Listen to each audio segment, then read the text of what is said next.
नमस्कार दोस्तों, एक बार फिर से आप सभी का मैं बहुत बहुत स्वागत करता हूं। दोस्तों, खुशखबरी के साथ मैं सुबह सुबह हाजिर हुआ हूं।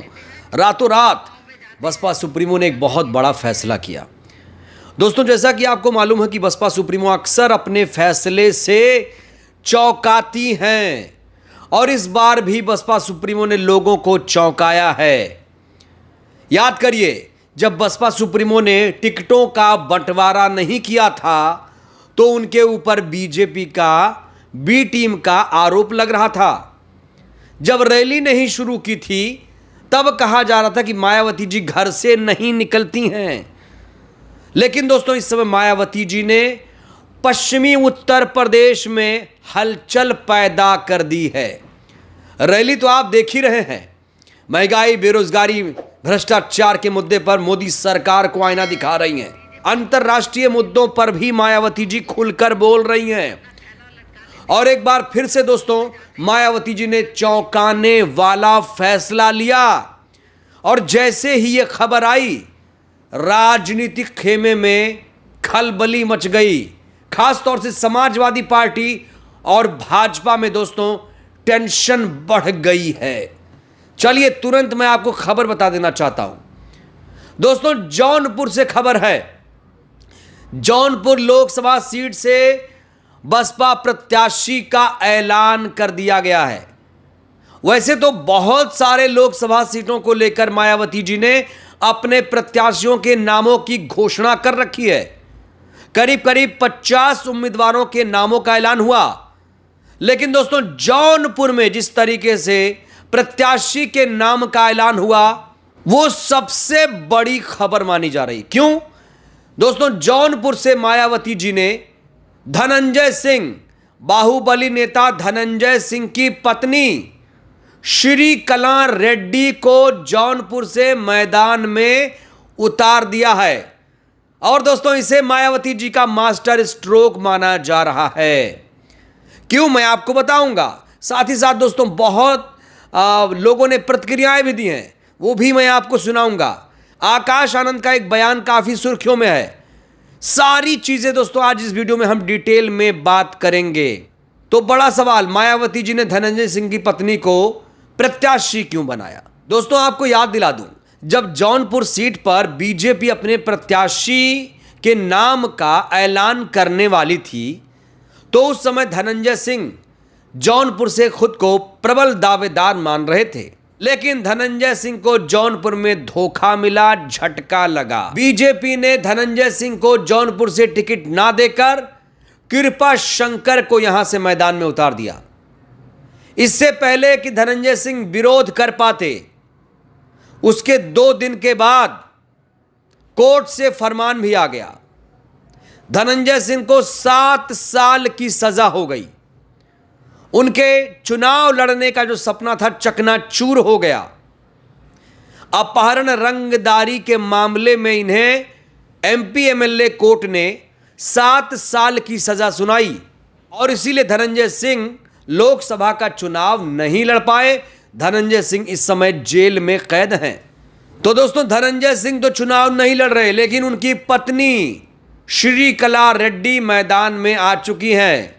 और श्रीकला रेड्डी के मैदान में आने के बाद बीजेपी की जो टेंशन है वो बहुत ज्यादा बढ़ गई है। दोस्तों, आपको याद दिला दूं कि जौनपुर से समाजवादी पार्टी ने बाबू सिंह कुशवाहा को मैदान में उतारा है और जैसे ही बहुजन समाज पार्टी ने श्रीकला रेड्डी को यहां से मैदान में उतारा तो जो समीकरण था बीजेपी समाजवादी पार्टी का वो गड़बड़ा गया है।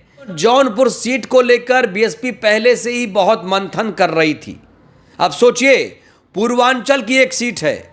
बहन जी इस समय पश्चिमी उत्तर प्रदेश में दहाड़ रही हैं और अब पूर्वांचल में भी वो गरजने वाली हैं। तो कुल मिलाकर जौनपुर सीट पर 3 प्रत्याशियों के नाम सामने आ चुके हैं। बहुजन समाज पार्टी की तरफ से श्रीकला रेड्डी, समाजवादी पार्टी की तरफ से बाबू सिंह कुशवाहा और इसके अलावा बीजेपी की तरफ से कृपा शंकर को मैदान में उतारा गया है। दोस्तों, हमें यह नहीं भूलना चाहिए कि 2019 के लोकसभा के चुनाव में बहुजन समाज पार्टी के प्रत्याशी श्याम सिंह यादव ने इस सीट पर जीत हासिल की थी। 2019 के लोकसभा के चुनाव में श्याम सिंह यादव ने भारतीय जनता पार्टी के केपी सिंह को शिकस्त दी थी। 5 लाख से ज्यादा वोट मिले थे श्याम सिंह यादव को। और इस बार भी 2024 के चुनाव में भी बसपा ये सीट जीतना चाहती है। और खास तौर से कहा जा रहा है कि बीजेपी की टेंशन यहां पर बड़ी है, क्योंकि धनंजय सिंह का जो खेमा है वो नाराज है। धनंजय सिंह खुद को बीजेपी का प्रत्याशी मान चुके थे, लेकिन ऐन वक्त पर उन्हें धोखा मिला। और ऐसे में जो धनंजय सिंह का जो ग्रुप है, पूर्वांचल में जिस तरीके से उनकी सक्रियता है, वो इस चुनाव में जी तोड़ मेहनत करेगा। और पलड़ा कहीं ना कहीं कहा जा रहा अभी से धनंजय सिंह की पत्नी का भारी लग रहा है। दोस्तों, मायावती जी के फैसले को लेकर कुछ लोगों ने रिएक्शन भी देना शुरू कर दिया है। अनब्रेकेबल लिखते हैं कि बहन जी ने पूर्वांचल में क्षत्रिय जाटों की सोशल इंजीनियरिंग कर पार्टी विशेष की नींद उड़ा दी है। यूपी में यदि बसपा का वोट शेयर बढ़ा तो बीजेपी 50 के नीचे चली जाएगी। इसके अलावा दोस्तों, पुष्पेंद्र सिंह लिखते हैं कि यकीन मानिए बसपा ने बीजेपी को यूपी में 20 सीटों पर रोक दिया। मुसलमान अगर अब भी नहीं समझा और बसपा को वोट नहीं दिया तो आगे अपनी हालत का वह खुद जिम्मेदार होगा। दोस्तों, श्रीकला रेड्डी की एक तस्वीर भी मैं आपके सामने साझा करना चाहता हूं। यह देखिए, यह तस्वीर लखनऊ की है। बसपा कार्यालय के ऑफिस श्रीकला रेड्डी खड़ी होकर मुस्कुरा रही हैं बसपा नेताओं के बीच। दोस्तों, अगर मैं श्रीकला रेड्डी की बात करूं तो श्रीकला जो हैं वो वर्तमान में जिला पंचायत अध्यक्ष हैं। और अब जिस तरीके से उन्हें बसपा ने अपना प्रत्याशी बनाया है, जाहिर तौर पर वो और भी मजबूत होने वाली हैं। तो दोस्तों, मायावती जी ने एक बार फिर से अपने फैसले से लोगों को चौंकाया है। दोस्तों, आपको बता दूं, मायावती जी आज बिजनौर में रैली को संबोधित कर रही हैं। इससे पहले 14 अप्रैल को सहारनपुर और मुजफ्फरनगर में उन्होंने रैली को संबोधित किया। 15 अप्रैल को उन्होंने पीलीभीत और मुरादाबाद में रैली को संबोधित किया। और मायावती जी जिस तरीके से अपनी रैली में दहाड़ रही हैं दोस्तों, इस समय काफी चर्चा का विषय बनी हुई है मायावती जी। जो लोग कह रहे थे मायावती जी भारतीय जनता पार्टी की बी टीम है, उन्हें अब शर्म आ रही होगी।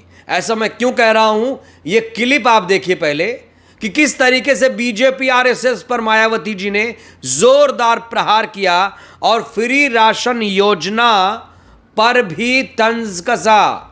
कहा ये आपके टैक्स के पैसे से आपको मिलता है, ये सरकार की मेहरबानी नहीं है। जरा देखिए। चुनाव के दौरान बीजेपी और आरएसएस के लोग गांव-गांव में जाते हैं, अपना थैला लटका लेते हैं और गांव-गांव में जाते हैं और जाकर ये कहते हैं कि देखो मोदी जी ने तो आपको खाद्य सामग्री दी है, दाल दी है, आपको चावल दिया है, उसके साथ में नमक भी दिया है। आपको मोदी जी का नमक जरूर हलाल करना है।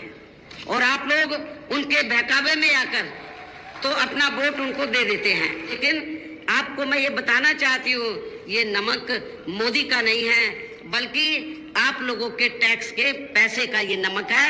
इसमें मोदी की कोई मेहरबानी नहीं है। तो दोस्तों, मायावती जी एक तरफ दहाड़ रही हैं तो दूसरी तरफ उनके उत्तराधिकारी आकाश आनंद भी बेबाकी से सवालों का जवाब दे रहे हैं। आकाश आनंद से पूछा गया कि क्या बसपा इस बार बेहतरीन प्रदर्शन करेगी, तो आकाश आनंद ने कहा कि इस चुनाव में हम बेहतर प्रदर्शन करने जा रहे हैं। जीत और हार के आंकड़े पर कुछ नहीं कह सकते, लेकिन इतना ज़रूर है कि बसपा इस बार चौंकाएगी। दोस्तों, जो लोग बसपा को बीजेपी की बी टीम कहते हैं, उस पर भी आकाश आनंद ने जवाब दिया और कहा कि हमने कभी भी बीजेपी की मदद नहीं की। जो लोग बीजेपी की बी टीम होने की बात करते हैं, ये सरासर गलत है। उन्होंने कहा कि बसपा ने जिस तरीके से उम्मीदवार इस बार उतारे हैं, उससे सबसे ज़्यादा परेशान बीजेपी है। तो दोस्तों, जौनपुर सीट पर आखिरकार मायावती जी ने अपना फैसला सुना दिया है। जौनपुर सीट से अब श्रीकला प्रत्याशी हैं।